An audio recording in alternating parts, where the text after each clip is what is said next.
Halo pemirsa JPA TV dari Sabang sampai Merauke, dari Miangas hingga Pulau Rote. Bertemu kembali dengan saya Anggria Ratri dalam program Kominfo Newsroom.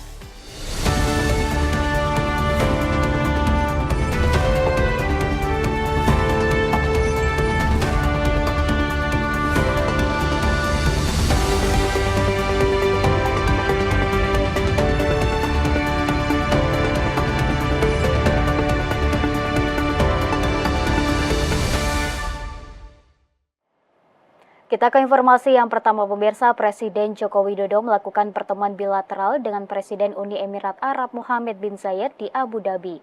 Ada 4 poin penting yang dibahas dalam pertemuan tersebut, mulai dari kerjasama perdagangan hingga kerjasama sosial budaya.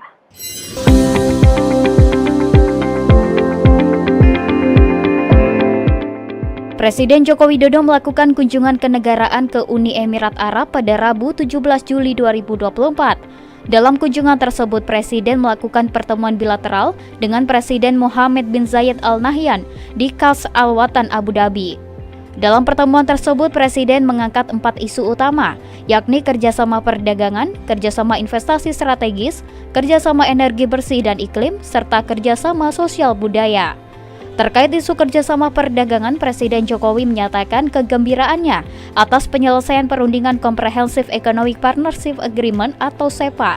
Hal ini menjadikan Uni Emirat Arab sebagai negara Timur Tengah pertama yang memiliki kerjasama CEPA dengan Indonesia. Sementara terkait kerjasama investasi strategis, Presiden mengatakan bahwa investasi Uni Emirat Arab ke Indonesia semakin kuat dan salah satu yang menjadi fokus Indonesia saat ini yakni pembangunan ibu kota Nusantara dan hilirisasi industri. Sedangkan kerjasama iklim dan energi bersih, Presiden mengapresiasi dukungan investasi 145 MW pembangkit listrik tenaga surya terapung di Cirata yang akan dikembangkan hingga 500 MW.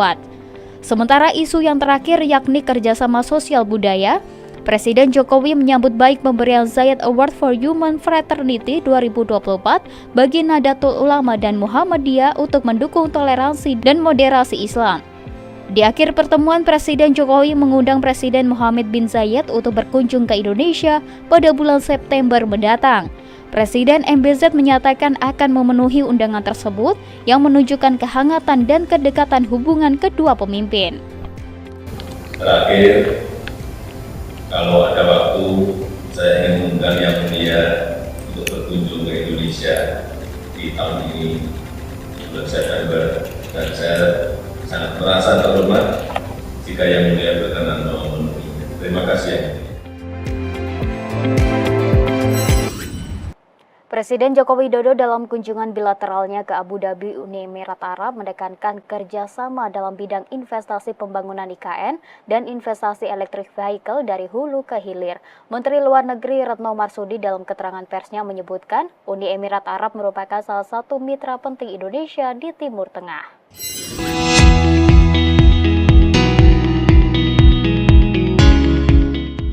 Dalam kunjungannya di Abu Dhabi, Uni Emirat Arab, Presiden Joko Widodo mengadakan pertemuan bilateral dengan Presiden Mohammed bin Zayed Al Nahyan dalam rangka meningkatkan kerjasama kedua negara, utamanya dalam bidang ekonomi yakni nikel dan juga investasi di IKN. Menteri Luar Negeri Retno Marsudi dalam keterangan persnya menyebutkan bahwa Uni Emirat Arab merupakan salah satu mitra penting Indonesia di Timur Tengah. Dalam 10 tahun terakhir, hubungan kedua negara berkembang dengan cepat dan dari sisi perdagangan terjadi peningkatan yang cukup signifikan.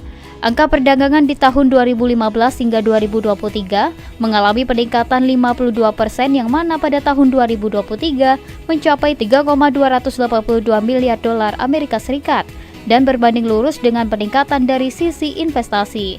Menlu Retno menjelaskan bahwa pembahasan dalam pertemuan bilateral Presiden Joko Widodo berfokus pada kerjasama investasi. Beberapa hal yang turut dibahas adalah rencana kerjasama pembangunan pusat keuangan di Ibu Kota Nusantara.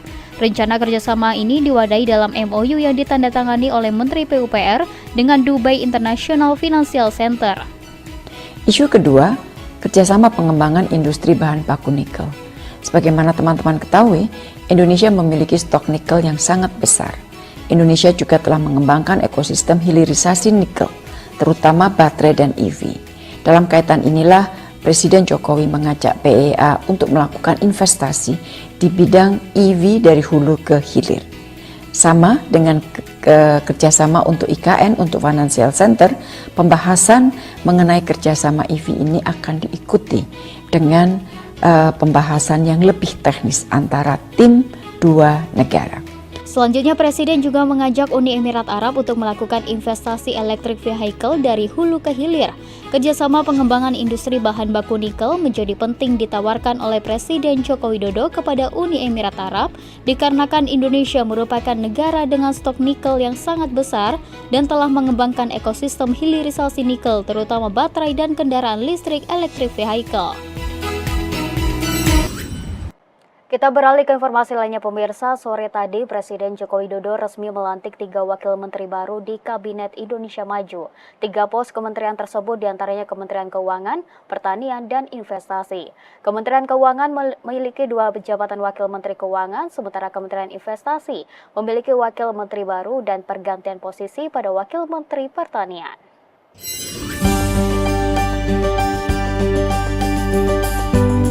Presiden Joko Widodo pada sore hari ini 18 Juli 2024 resmi melantik 3 wakil menteri di 3 pos Kementerian Kabinet Indonesia Maju periode masa jabatan 2019 hingga 2024. Kementerian Keuangan, Investasi, dan Pertanian resmi memiliki wamen baru.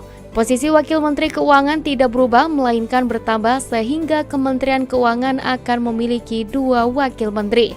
Presiden mempercayakan posisi Wakil Menteri Keuangan 2 kepada Thomas Jiwandono yang akan bekerja bersama Wakil Menteri Keuangan Suhasil Nazara mendampingi Sri Mulyani. Sementara itu untuk pos Wakil Menteri Pertanian yang sebelumnya dijabat oleh Harfiq Hasnul Kolbi resmi digantikan oleh Sudaryono. Sedangkan untuk posisi Wakil Menteri Investasi BKPM dijabat oleh Yuliot. Usai diambil sumpah dan penandatanganan, Presiden dan para menteri lain memberikan ucapan selamat bagi Wakil Menteri baru Kabinet Indonesia Maju periode 2019-2024. Pemirsa, Kepala Badan Siber dan Sandi Negara Hinsa Siburian memastikan bahwa sistem pelayanan publik di seluruh instansi yang diserang ransomware sepenuhnya pulih pada akhir Juli ini. Sementara itu, Menko Polhukam mengimbau mewajibkan seluruh kementerian lembaga dan instansi membackup data untuk mengantisipasi adanya serangan siber kembali.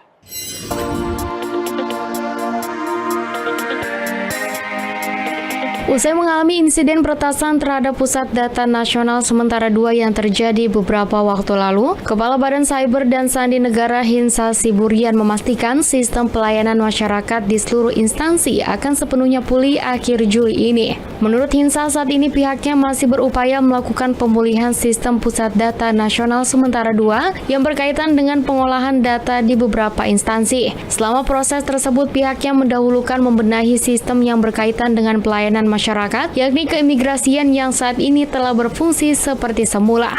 Sebelumnya, Menteri Koordinator Bidang Politik Hukum dan Keamanan Hadi Cahyanto menyebutkan sebanyak 86 layanan yang berasal dari 16 pemilik layanan telah aktif selama pemulihan layanan pada PDNS 2. Hadi menjabarkan instansi atau kementerian yang menyimpan datanya di PDNS 2 Surabaya bisa kembali memberikan layanan kepada publik pada Juli. Sementara itu, data cadangan dari server-server di PDNS 2 Surabaya akan berada sepenuhnya di Pusat Data Nasional yang berlokasi di Batam. Oleh karena itu, pihaknya mewajibkan seluruh kementerian, lembaga, dan instansi untuk membackup atau mencadangkan data untuk mengantisipasi adanya serangan cyber seperti yang terjadi beberapa waktu lalu.